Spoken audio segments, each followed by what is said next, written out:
ഈശോ മിശിഹായ്ക്ക് സ്തുതിയായിരിക്കട്ടെ. വലിയ ശനിയാഴ്ചയുടെ എല്ലാ ദൈവാനുഗ്രഹങ്ങളും ഏവർക്കും നേരുന്നു. വലിയ ശനിയാഴ്ച പെസഹ കഴിഞ്ഞ് ഈസ്റ്റർ വരെയുള്ള പെസഹ ത്രിദിനങ്ങളിലെ പ്രധാനപ്പെട്ട ദിവസങ്ങളിലൊന്നാണ്.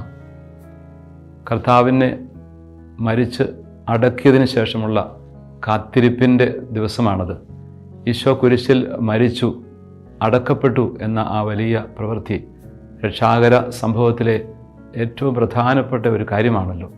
ദൈവത്തിൻ്റെ അനന്തമായ സ്നേഹം അതിൻ്റെ പൂർണ്ണതയിൽ പ്രകാശിപ്പിക്കുന്ന ഒരു മഹത്തായ പ്രകാശനമാണ് ഈശോയുടെ കുരിശു മരണവും അവിടുത്തെ സംസ്കരണവുമെല്ലാം.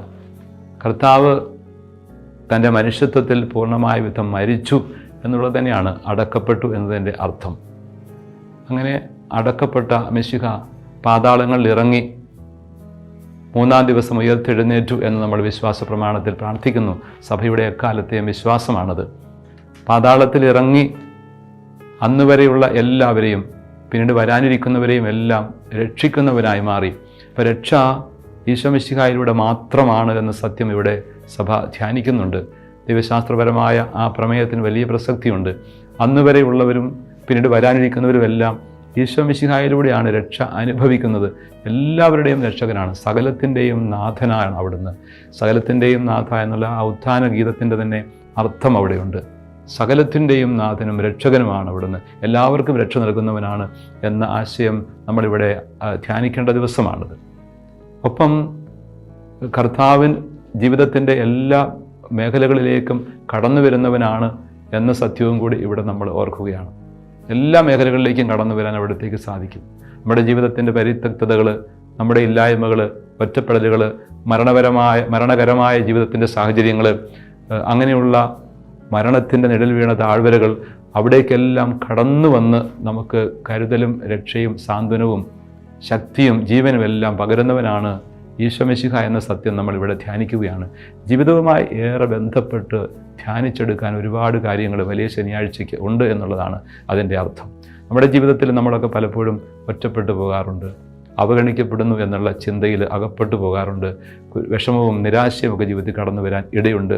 ഇരുട്ട് പലതരത്തിലും വഴിമുട്ടിയ അവസ്ഥ, അവിടേക്കെല്ലാം കർത്താവ് കടന്നു വരും എന്നുള്ള സത്യം നമ്മുടെ ജീവിതത്തിൻ്റെ പാതാള സമാനമായ അവസ്ഥകളിലേക്ക് അവിടുന്ന് കടന്നു വന്ന് ജീവനും രക്ഷയും നൽകുന്നവനാണെന്ന് നമുക്ക് ഇന്ന് ധ്യാനിക്കാനായിട്ട് സാധിക്കട്ടെ.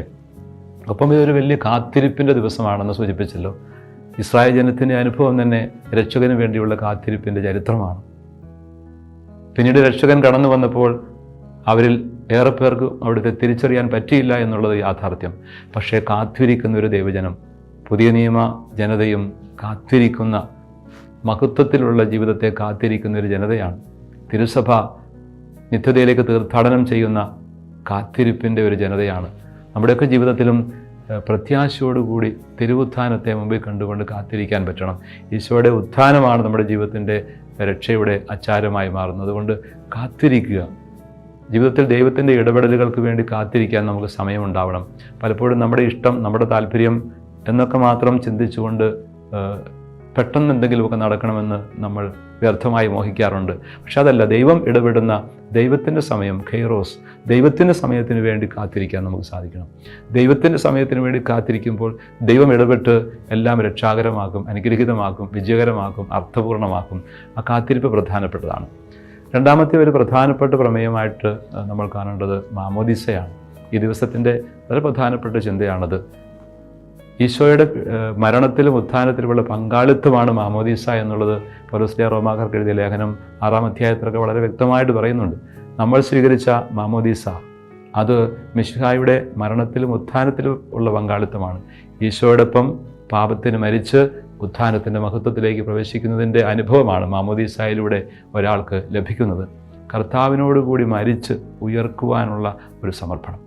നമ്മൾ സ്വീകരിച്ച ഈ മാമോദീസ ജീവിതത്തിൽ ഒന്നുകൂടി ധ്യാനിച്ചെടുക്കാനും പുതുക്കാനും സമർപ്പിച്ചുകൊണ്ട് നമ്മളെ തന്നെ ആ മാമോദീസായുടെ വിശുദ്ധിയിലേക്ക് നയിക്കാനും ഈ ദിവസത്തിൽ നമുക്ക് സാധിക്കട്ടെ. മാമോദീസായിൽ നൽകപ്പെടുന്ന പുതുവസ്ത്രം പഴയ മനുഷ്യനെ ഉരിഞ്ഞുകളഞ്ഞ് പുതിയ മനുഷ്യനെ ധരിക്കുന്ന ശുഭ്രവസ്ത്രമാണ്, വിശുദ്ധിയുടെ വസ്ത്രമാണത്. കർത്താവിനോടുകൂടി മരിച്ച് വിശുദ്ധിയിലേക്ക് ഉയർക്കുന്ന അതിൻ്റെ അനുഭവം. അതുകൊണ്ട് വിശുദ്ധിയിലായിരിക്കുവാനുള്ള വിളിയെക്കുറിച്ച് ഇന്ന് നമ്മളെ ഓർമ്മപ്പെടുത്തുകയാണ്. മാമോദീസായിൽ ലഭിച്ച വിശുദ്ധി നഷ്ടപ്പെടുത്തിയിട്ടില്ല എന്നൊക്കെ പറയുന്ന വിശുദ്ധരെ നമുക്ക് ഓർക്കാൻ പറ്റണം, മാതൃകയാക്കി. നമ്മുടെയൊക്കെ ജീവിതത്തിൽ നഷ്ടപ്പെട്ടു പോകുന്ന വിശുദ്ധി വിശുദ്ധ കുമ്പസാരത്തിലൂടെ നേടിയെടുത്തുകൊണ്ട് മാമോദീസായുടെ ആ പവിത്രതയിൽ എന്നും ജീവിക്കാനായിട്ട് നമുക്ക് തീരുമാനമെടുക്കാനും ഇന്ന് സാധിക്കട്ടെ. ഒപ്പം മാമോദീസ വഴി നൽകപ്പെടുന്ന തിരിനാളം ലോകത്തിൻ്റെ പ്രകാശമായ മെശിഹായെ സൂചിപ്പിക്കുന്നതാണ്. മെശിഹായാകുന്ന വെളിച്ചത്തിൽ, സുവിശേഷത്തിൻ്റെ പ്രകാശത്തിൽ നടക്കാൻ നമുക്ക് സാധിക്കണം എന്നുള്ള ആ ചിന്തയും അവിടെയുണ്ട്.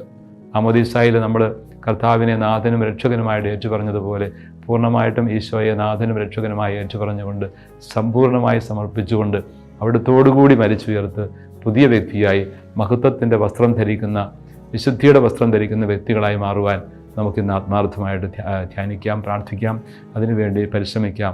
സ്നേഹത്തോടെ പ്രതീക്ഷയോടെ കാത്തിരിക്കുന്ന, വിശുദ്ധിയിലേക്ക് വളരുന്ന കൃപ നിറഞ്ഞൊരു ജീവിതത്തിൽ നമുക്ക് എത്തിച്ചേരാൻ ഇടയാവട്ടെ.